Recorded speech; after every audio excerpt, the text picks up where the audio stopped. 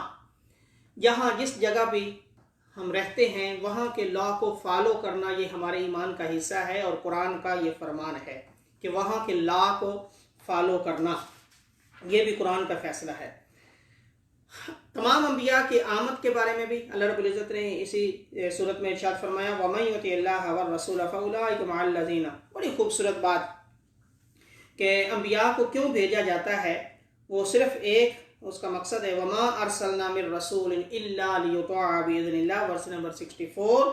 And we have not sent any messenger but that he must be obeyed by the command of Allah subhanahu wa ta'ala۔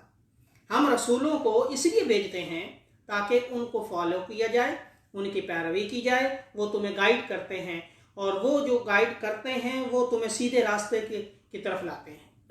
ہم رسولوں کو اس لیے بھیجتے ہیں۔ Verse number 69 بڑی famous آیت ہے کہ صحابی رسول آقا علیہ السلام کی بارگاہ میں عرض کرتے ہیں کہ یہاں تو ہم